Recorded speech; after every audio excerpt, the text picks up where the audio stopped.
Olá, sejam bem-vindos a mais uma edição das Palavras Apuradas, estas nossas conversas sobre o prazer da mesa.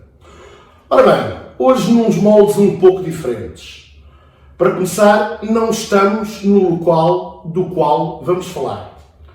Eu passo a explicar. Estamos na Casa Baltazar, na Rua do Duque, uma transversal das Escadinhas do Duque, a casa onde residia Baltazar Rois Castanheiro, o transmontano fundador da Confeitaria Nacional. E isso leva-nos ao meu convidado para esta conversa, Rui Viana. Rui Viana, descendente de Baltazar Rois Castanheiro, a sexta geração, portanto, à frente da Confeitaria Nacional. Rui, antes de mais, muito obrigado pela sua disponibilidade. Eu que agradeço, bom dia. É um gosto estarmos aqui à conversa. Fale-me um pouco deste processo, fale-me um pouco do seu antepassado, como é que tem olhado para tudo isto. 6 gerações à frente de uma casa desta dimensão, com esta história, e tudo começou, afinal, com o transmontano Baltazar Rois Castanheiro. Fale-me um bocadinho dele e deste espaço onde estamos, antes de mais. Exatamente. Não, eu não tenho a certeza que ele era de Trás-os-Montes. Ok. Eu sei que ele era muito novo quando montou a loja em 1829.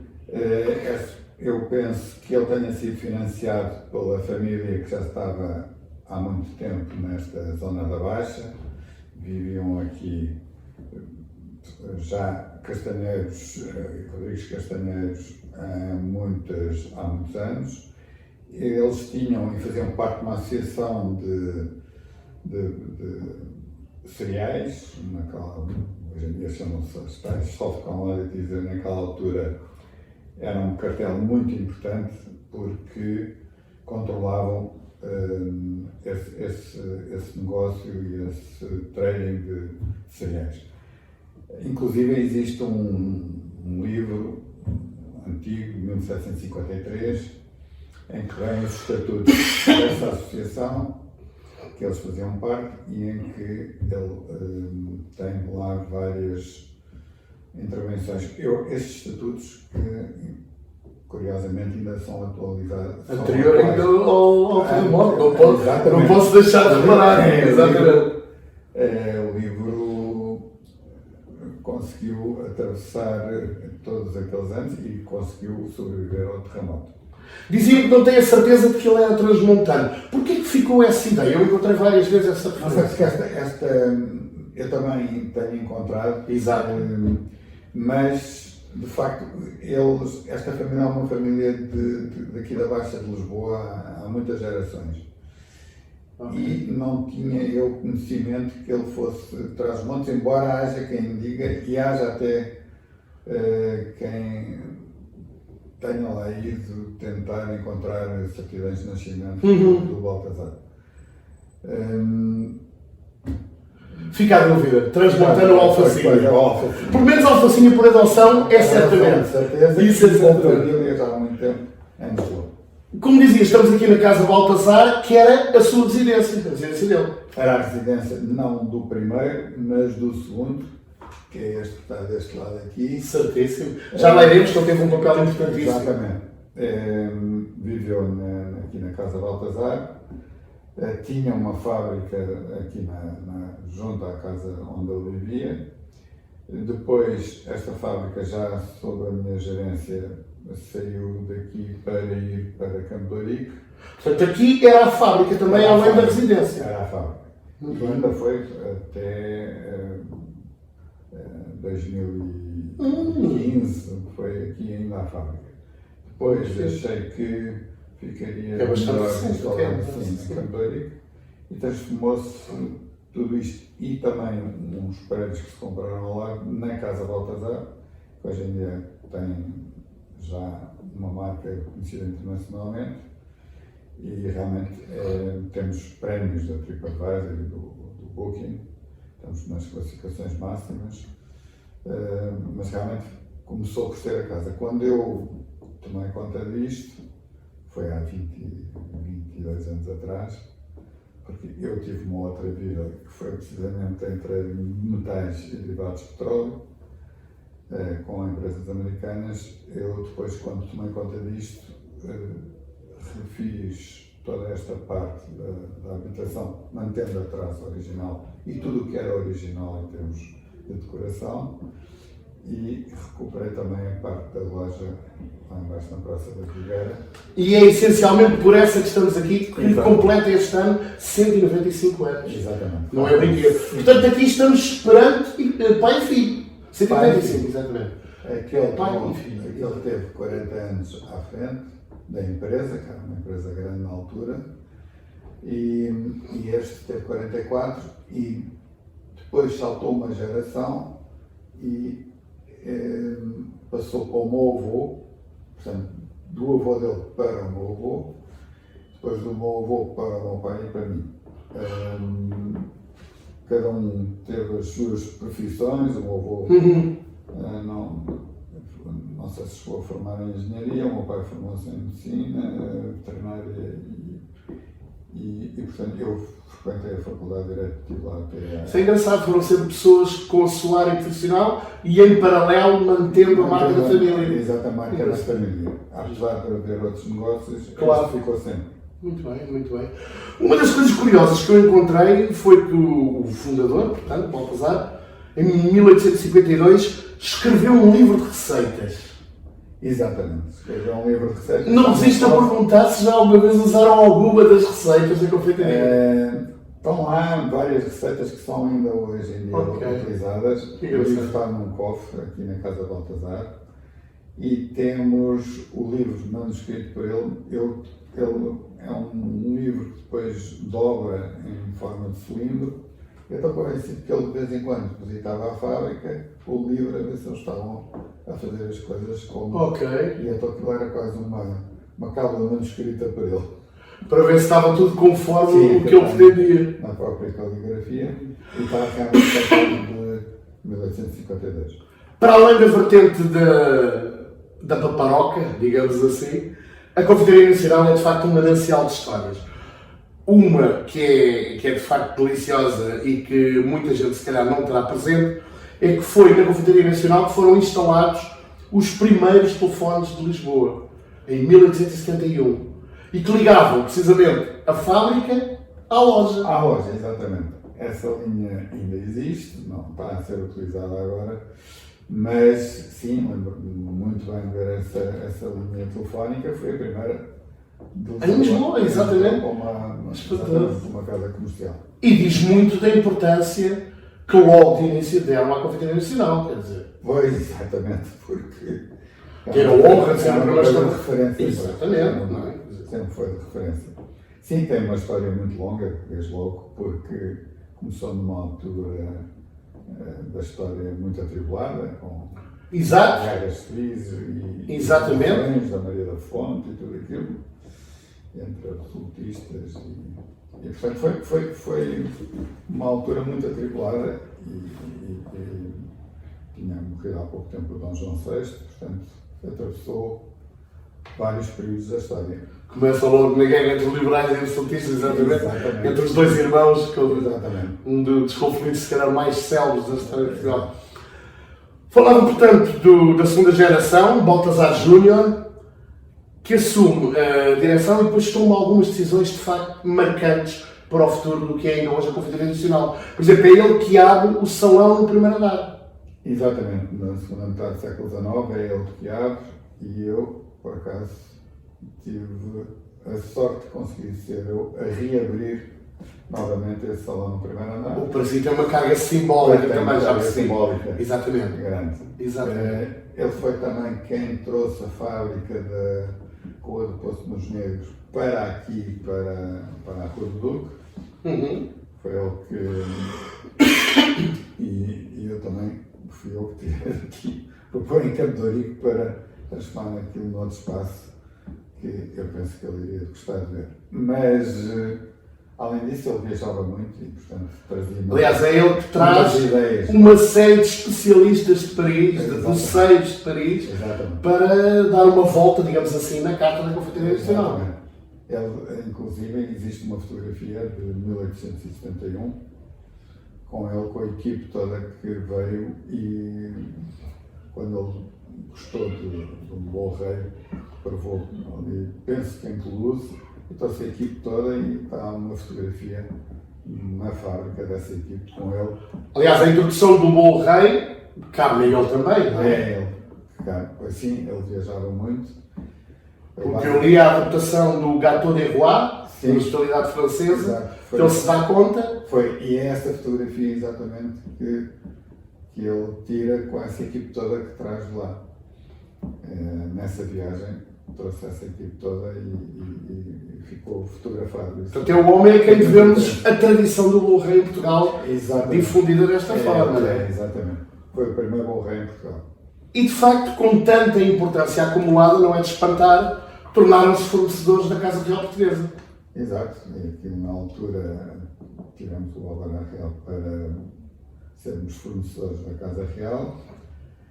Ele era, à altura, completamente menor, como sabe, já existia um partido republicano forte e até ficou meio adoentado quando, em 1910, a Revolução Republicana.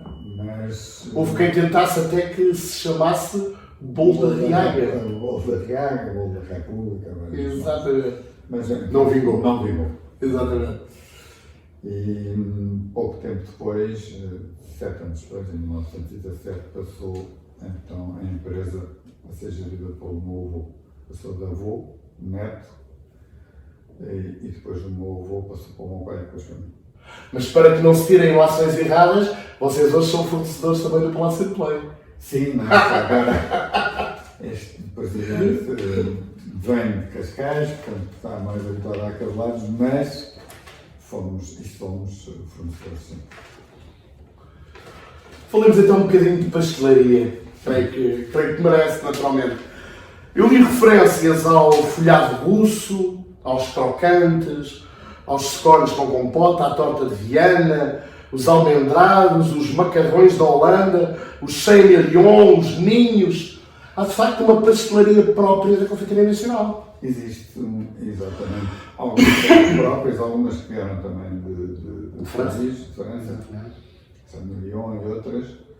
E por isso é uma confeitaria, não uma pastelaria, porque tem muita, aliás são mais de 100 referências, que complica muito o negócio e torna os custos mais altos do ponto de vista do fabrico artesanal, mas são receitas que estão desde sempre nos livros de receitas e não se alteram absolutamente nada.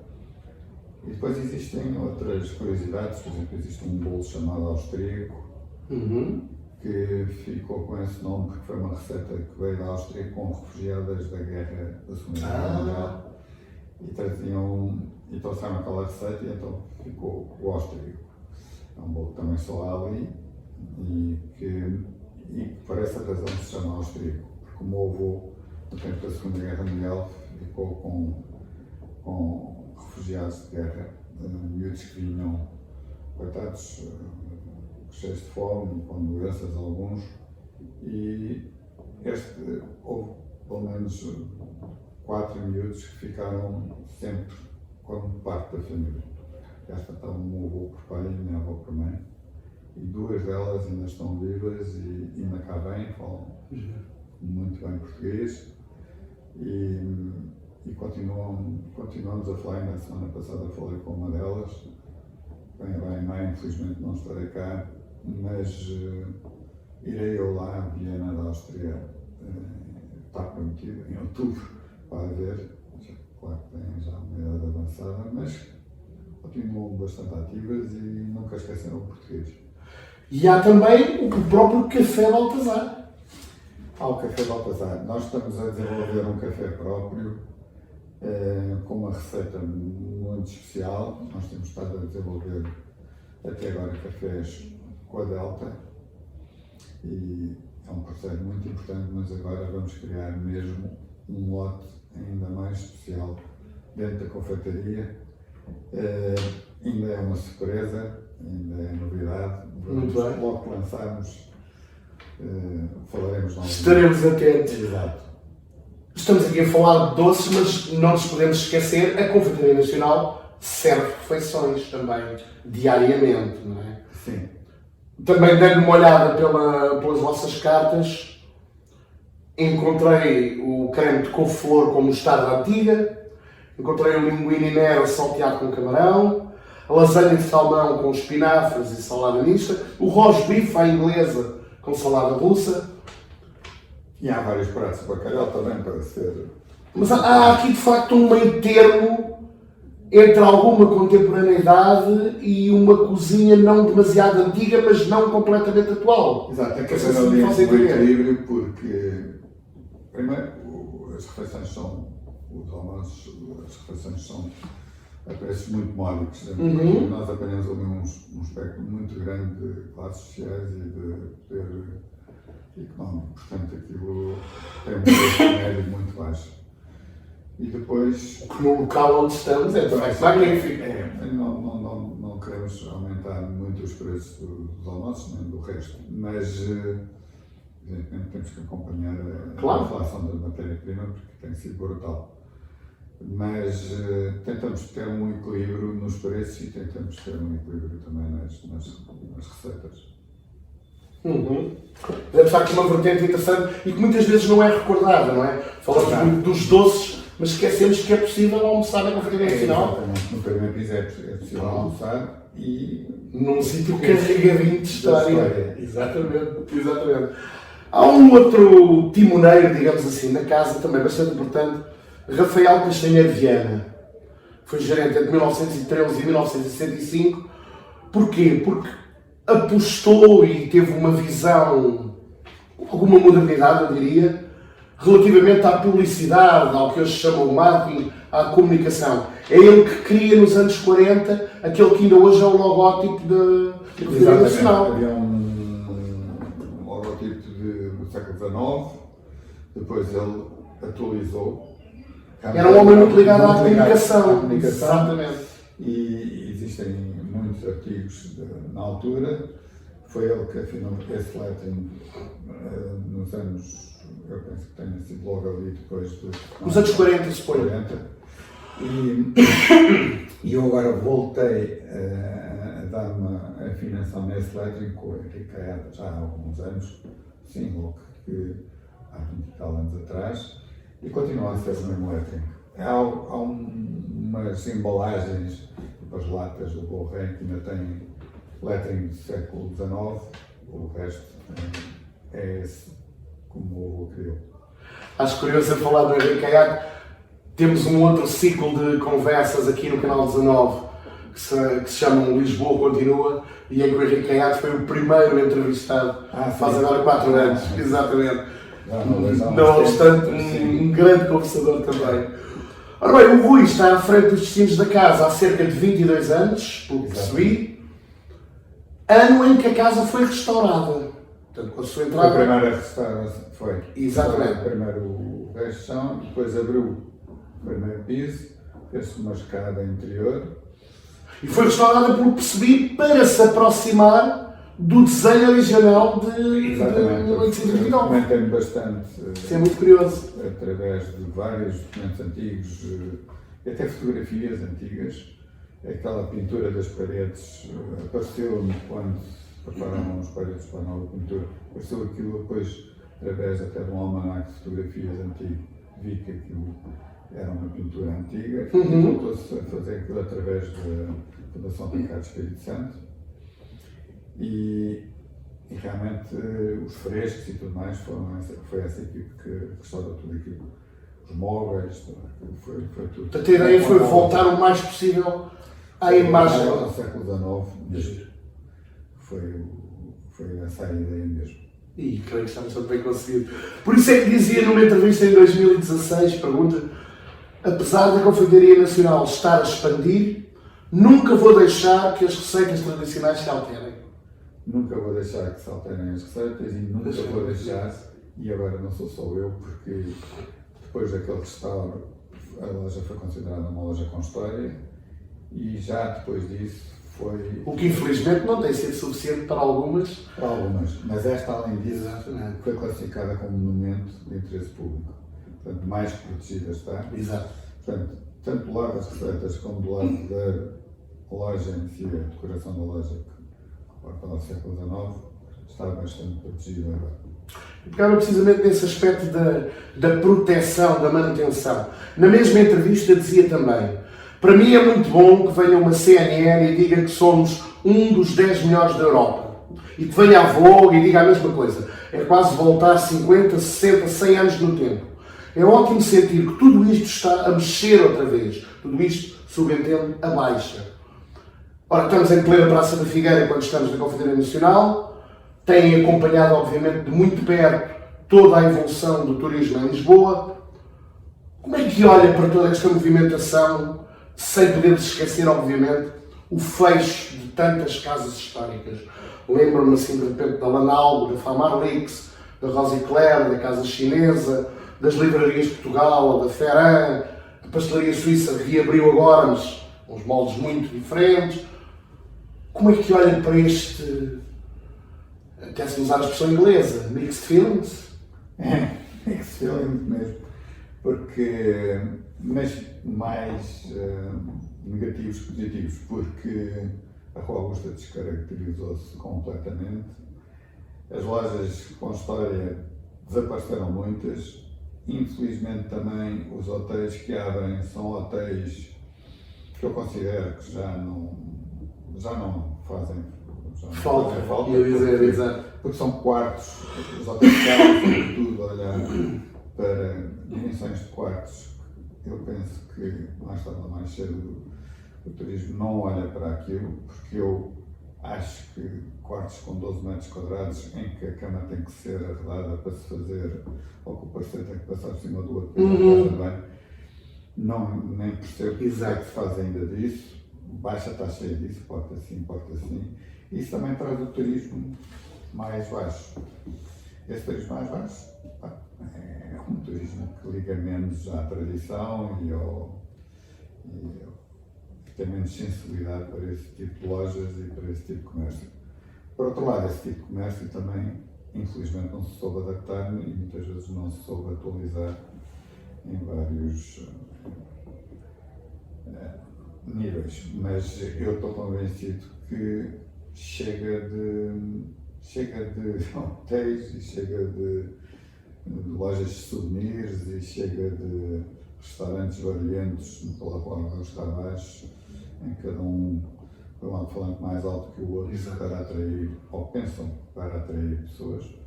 Eu fujo dali a essa peça, mas acho que há muito turista também, mas não há esse sentimento e, portanto, é uma pena. A lógica dos centros comerciais também teve alguma responsabilidade nisso? Teve no início, mas eu acho que os centros comerciais hoje em dia, se a Rua Augusta tivesse mantido a qualidade ou melhorado a qualidade, como houve uma altura que conseguiu, bem como bem, o Chiado é diferente para melhor, mas ali a Rua Augusta é uma pena. Eu estou convencido. O Chiado nunca mais foi o mesmo depois do ensino. Também é verdade. É preciso dizer. Também é preciso dizê-lo, exatamente. Não vou-me aí muito. Pois, algumas ideias. Mas é um facto. Que alguns mestres sente-se que houve ali qualquer coisa que desapareceu. Mas eu estou convencido que o Chiado, mesmo assim, tem-se mantido e eu ainda tenho esperança que a Rua Augusta dê a volta. Porque os shoppings, perguntavam dos shoppings, eu acho que as pessoas têm menos vontade de estarem encafuadas em espaços fechados com o clima que nós temos. Sim, é muito bom andar sim. a pé.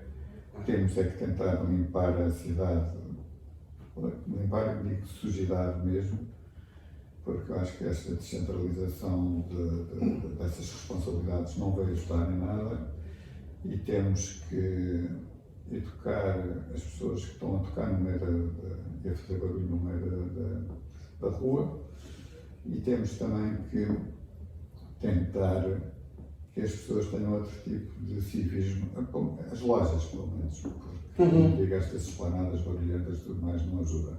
E depois muito mercado de rua, Praça da Figueira de 15 em 15 dias tem um mercado de rua, também não ajuda, tem um aspecto, tem mau aspecto, tudo aquilo tem mau aspecto, eu acho que muito bem no Natal, em épocas festivas, mas isto de 15 em 15 dias encher a Praça da Figueira, está mais ali ter ficado o mercado antigo, que era lindo. E retiraram. ouvindo tudo isso, considera que os lisboetas tiram partido da Confeitaria Nacional? Tiram. Muito bem. Eles menos no verão e mais no inverno, porque... Gostei da rapidez que eu disse isso. Sim, porque há mas continuam imensos portugueses a irem lá, mais no inverno, como digo, porque também a Baixa tem que também ser mais agradável para se andar a pé e tem que ser mais agradável do ponto de vista de poluição. Muito carro velho que deixaram voltar para o centro da cidade novamente. Muito Uber, que é carro importado, mas carros em segunda mão já também muito poluentes. Eu estou convencido que pelo cheiro que eles deitam muitos carros a gasóleo sem catalisadores, sem o AirBlue e os carros a gasolina. Portanto, são situações que têm que ser vistas se querem ter uma cidade, o centro da cidade, agradável. Não só para andar, mas também como querem trazer gente para viver aqui. Então é preciso que esta parte da cidade seja agradável, não seja poluente, tanto do ponto de vista sonoro, como do ponto de vista mesmo dos escapos, dos automóveis e tudo.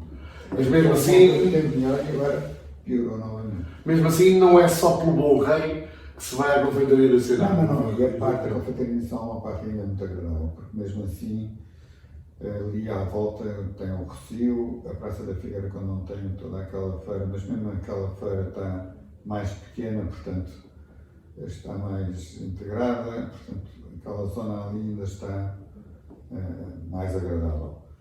A Rua Augusta não deixa de ser agradável também. A Baixa podia... A Rua da Prata viu o seu tráfego diminuir. A Rua da Prata eu acho que vai mais tarde ou mais cedo passar a ser uma rua pedonal.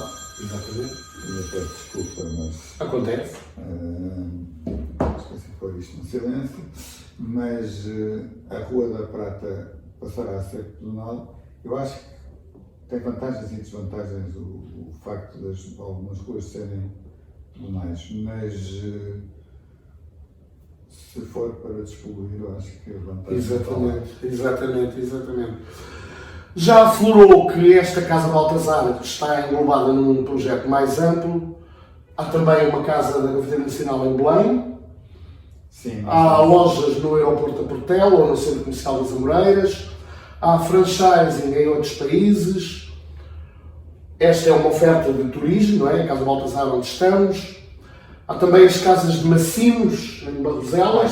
Sim, é uma propriedade de família que eu comprei, a parte que não tinha. A minha pergunta é, há os cruzeiros no Tejo, como é que se articula tudo isto? Qual é a lógica de uma coisa que nasce como a Confeitaria Nacional e que se expande desta forma? Como é que se articula isto? Qual é isto expande porque, o chapéu? Porque as gerações anteriores tinham outros negócios além da Confeitaria Nacional, tem negócios imobiliários. O Baltazar Júnior fez muito negócio imobiliário em Lisboa e não só. Esta quinta do Norte, há uma quinta de família do lado, nome do que casou com a filha do Baltazar. Peço desculpa. Essa quinta eu preservo também, restaurei tudo e preservo uma família. Comprei aos meus primos e gosto muito dela ainda. Mas há de facto aqui uma conjugação da gastronomia com o lazer, com o turismo. Existe. Pois, há uma relação mais ou menos evidente. Não só portugueses, mas estrangeiros, a utilizar todo este... À mesa, em boa cama ou numa mesa, agora que é caso para dizer. Exatamente, não será por acaso que estas conversas têm como subtítulo Conversas sobre o Prazer da Mesa. Olha, mesmo para terminarmos, estamos a gravar esta conversa da parte da manhã. Se eu agora fosse almoçar à Confeitaria Nacional, o que é que me sugeria? Eu hoje creio que há polvo em cama de vegetais, uma receita lá do chefe, e depois existem os medalhões de vitela, e agora não estou lembrado do que será. E para sobremesa? E sopa de francês. E para sobremesa? Que bom! Olha, hoje estava um pudim de laranja maravilhoso. Pronto. Estou a saber. Rui, muito obrigado mais uma vez. Foi um gosto. E pronto, foi a nossa conversa sobre a história da Confeitaria Nacional, que prefaz este ano 195 anos. Já sabem, daqui por algum tempo, mais uma conversa, outros paladares, outro convidado. Até lá, bom apetite!